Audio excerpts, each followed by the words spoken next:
Question करेंगे profit and loss topic के।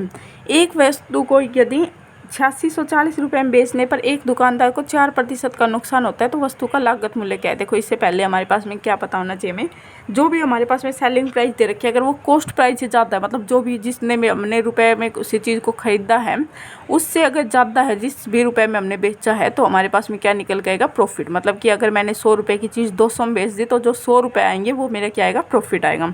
और अगर किसी भी चीज़ का कॉस्ट प्राइस ज़्यादा है सेलिंग प्राइस से तो हमारे पास में क्या आएगा, लॉस निकल के आएगा। अगर मैंने 100 रुपये की चीज़ थी और 50 रुपये में बेच दी तो 50 रुपये क्या आएगा, मेरा लॉस आएगा। ठीक है, और कॉस्ट प्राइस और सेलिंग प्राइस दोनों सेम है तो हमारे पास में नो प्रॉफिट नो लॉस। 100 की चीज़ खरीदी 100 में ही बेच दी तो कोई प्रॉफिट कोई लॉस नहीं हुआ। ठीक है, प्रॉफिट प्रतिशत कैसे निकालते हैं, ऊपर जितने का भी प्रॉफिट हुआ अपॉन में सीपी, जितने का भी कॉस्ट प्राइस था जितने में हमने उसे खरीदा था उसको मल्टीप्लाई बाय 100 कर देंगे तो हमारे पास में क्या आ जाएगा, प्रॉफिट परसेंटेज।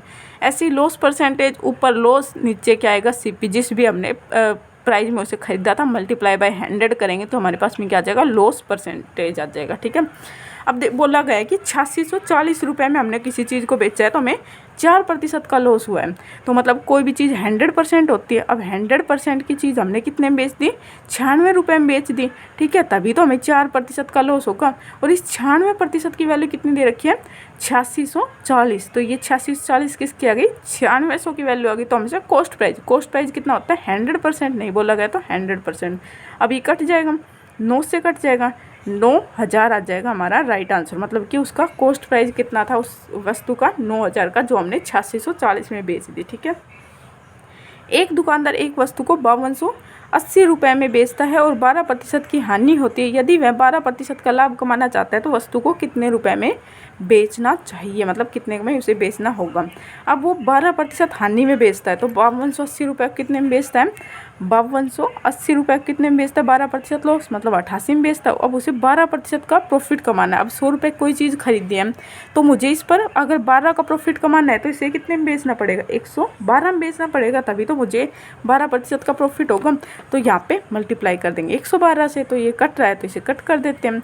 ये 11 से कट रहा है 13, हाँ 11 चौक 11 आठे 88, 11 चौक 44 और 11 आठ 88, 0 आ जाएगा, 8 6 48 0। तो इसे मल्टीप्लाई करेंगे, 6 दूनी 12, 7 और 6 कम 6, मतलब कि उसे 6720 रुपये में बेचना चाहिए। उस 5280 रुपये की जो चीज़ आप बेच रहे हैं उसे 6720 रुपये में बेचेंगे तो हमें 12% का प्रॉफिट होगा। एक दुकानदार को 1352 में एक वस्तु को 1352 में बेचने पर एक दुकानदार को 4% का लाभ कमाता है। तो बताओ 14% का लाभ कमाने के लिए उसे वस्तु में कितने रुपए में बेचना चाहिए। अब 4% का प्रॉफिट कमाता है वो 1352 रुपये में बेचकर, मतलब कि 104 की वैल्यू हो गई। अब 4% का वैल्यू प्रॉफिट कमा रहा है, अब तक लॉस कमा रहा था तो उसे माइनस कर रहे थे, अब प्रॉफिट हो रहा है तो उसे ऐड करेंगे। तो हमें बताना है कि 14% का उसे प्रॉफिट कमाना है तो उसे कितने रुपए में उसे बेचना चाहिए। ठीक है, तो 114, 13 8 104, 13 कम 13 0, 13 चौक 52, 8 से कट रहा है 8 8 एकम 8, 8 तिया 24, 13 मल्टीप्लाई करेंगे इससे तो 13 चौक 52, 5 आ जाएगा, 13 कम 13, 5 8 1, 13 एकम 13 और ये 14, मतलब कि उसे 1482 रुपये में उस वस्तु को बेचना चाहिए 14% का लाभ कमाने के लिए। नेक्स्ट क्वेश्चन, एक दुकानदार एक वस्तु को 18% के लाभ पर बेचता है। यदि वस्तु को न लाभ और न ही हानि पर बेचे तो उसे 99 रुपये कम प्राप्त होते हैं, तो वस्तु का लागत मूल्य क्या होगा। देखो 18% लाभ पर बेचता है, एक दुकानदार बोल रहा है कि 1800 के सामान को लेता है और 18% लाभ पर बेचता है तो मतलब 118 में बेचता है। तो उसे बोल रखा है अगर वह उसे 118 में बेचता है तो उसे क्या होता है, प्रॉफिट होता है। ठीक है, 18% का प्रॉफिट होगा, सीधी सी बात है। अगर वह 118 में न बेचकर उस वस्तु को अगर 100 रुपये में ही बेच दे तो उसे 99 रुपये कम प्राप्त होते। जो पहले उसे 118 रुपये प्राप्त होते अब उसे 100 रुपये प्राप्त हो रहे, तो उस रुपये में उसे 99 रुपये कम प्राप्त होते हैं। और परसेंटेज में उसे कितनी परसेंटेज कम प्राप्त होती है, 18% कम प्राप्त होती है। तो हमें क्या बताना है, उसका कॉस्ट प्राइस कितना था, 100 था, तो इसकी वैल्यू बतानी है। तो इसे सोल्व कर देंगे तो क्या आ जाएगा, 9 दूनी 18, 9 एकम 9 और यह आ जाएगा 50 और 11 5 55, मतलब कि यह आ जाएगा 550 हमारा राइट आंसर। एक व्यक्ति अपनी वस्तु को 4% हानि पर बेचता है। यदि वह इसे 49.50 रुपये अधिक में बेचता है तो उसे 5% का लाभ होता है। तो वस्तु का सीपी बताना कि क्या होगा।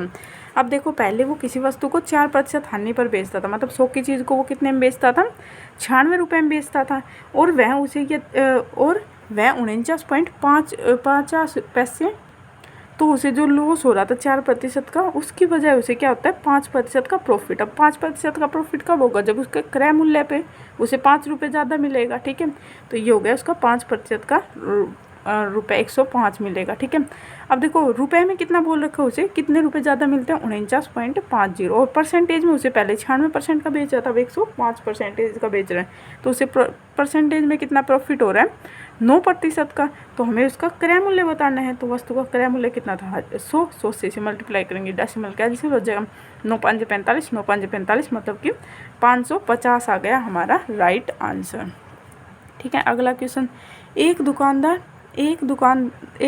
एक वस्तु को 5% लाभ पर बेचता है। यदि वह इसे 77 रुपये कम में बेचे तो उसे 9% की हानि हो जाती है। तो बताओ 26% के लाभ पर बेचने के लिए उसे कितने रुपए में बेचना होगा। 26% का अगर उसे लाभ कमाना है तो उसे कितने रुपए में उसे बेचना होगा। ठीक है, अब वो 22% लाभ पर बेचना चाहता है। ठीक है, 22% मतलब 100 की चीज़ 122 में। ठीक है, यदि वो क्रय मूल्य को 12% कम कर दे, मतलब 88 में बेचे, और उसका जो वो बेचने का वैल्यू है उस पर उसे 25% प्राप्त हो, तो 88 का उसे 25% प्राप्त होगा। 25% कितना, 1/4, तो मतलब कि इसका 44 ज़्यादा, तो 88 का 25% कितना होता है, 22 इसके अंदर ऐड करेंगे तो ये हमारे पास में कितना आ जाएगा, 110 रुपये। ठीक है, और रुपए में उसने कितना कम किया था, 84 रुपये कम किया था, और परसेंटेज में 122% का बेचता था, अब उसने 10% कम बेचने लग गया क्योंकि उसका क्रय मूल्य था वो कम हो गया इस वजह से।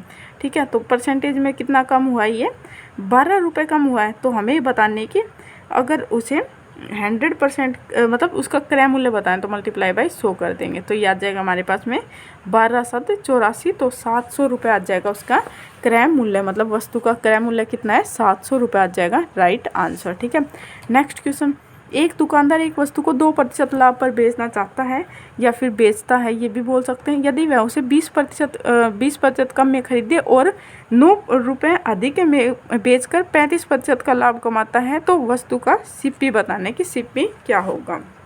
अब देखो, एक दुकानदार ने क्या किया है, 100 रुपये की चीज़ ला के 2% लाभ, मतलब कि 102 में बेच दिया, लेकिन जो क्रय मूल्य पर जिस पर वो लेके आता था उससे वो 20% कम हो गई जो वस्तु पहले मिलती थी, मतलब वो अब 80 रुपये की मिल रही है, 80% की मिल रही है। तो उसने क्या किया, इस 80% पर उसने 35 का लाभ कमाना लग गया। ठीक है, तो 80 का 35% ये आ जाएगा, 20 चौक 40, 20 5 50, 7 7 चौक 28, मतलब इस पर 28 रुपये का लाभ कमाया, तो मतलब कि 108 में बेच दिया। परसेंटेज में उसने कितने रुपए अधिक किए थे, उसने 9 रुपये अधिक किए थे, और वैसे हमारे परसेंटेज के अंदर कितने रुपए अधिक हुए हैं, परसेंटेज के अंदर कितने अधिक हुए हैं, 6 रुपये अधिक हुए हैं। तो हमसे क्रय मूल्य की वैल्यू पूछी है तो मल्टीप्लाई बाई 100 कर देंगे, 3 दूनी 6 और ये 3 3 9 और ये आ जाएगा 50, तो 50 दिया 150 आ जाएगा राइट आंसर, मतलब उसका कॉस्ट प्राइस कितना है, 150 आ गया हमारा राइट आंसर। नेक्स्ट क्वेश्चन, एक दुकानदार एक वस्तु को 15% लाभ पर बेचता है। यदि वह उसे 25% कम मूल्य पर खरीदता हो और 68 रुपये कम में बेचता हो तो उसे 32% लाभ प्राप्त होता है। तो सीपी हमें बताने की कॉस्ट प्राइस कितना है उस वस्तु का क्या था। अब देखो, वो 100 रुपये में ख़रीदता है तो पहले वो कितने में बेचता था, 115 रुपये में, लेकिन वो 25% कम हो गई जितने में वो पहले ख़रीद के लाता था उससे। तो उसने क्या किया, इस पर 32% का लाभ कमाता है, जो इस पर इसने डिस्काउंट दे दिया। ठीक है, तो अब वो कितने का लाभ कमाता है, 32% का लाभ कमाता है इस पर। तो इसका 32% कितना हो जाएगा, 75/100 मल्टीप्लाई बाई 32, 25 दिया 75, 25 चौक 100, 4 4 8 32, 6 चौक 8 दिया 24, तो इससे 24 रुपये ज़्यादा, तो यह जगह 9 मतलब अब वो 99 रुपये में बेचता है। उसने रुपये में कितना कॉस्ट इसका प्राइस कम किया है, 68 रुपये कम किया, और परसेंटेज में कितना कम हुआ है, 16 कम हुआ है। तो हमसे सीपी की वैल्यू पूछे, सीपी कितनी है, 100%, तो याद जाएगा हमारे पास में 4 चौक 16, 4 एकम 4, 4 7 28, यह आ जाएगा 25 और 25 साते 175 17 25 एकम 25 25 के अंदर 17 ऐड करेंगे तो ये हमारे पास में आ जाएगा 2 3 4 मतलब कि 425 का सिप्पी आ जाएगा। ये आ जाएगा हमारा right answer. Okay, thank you.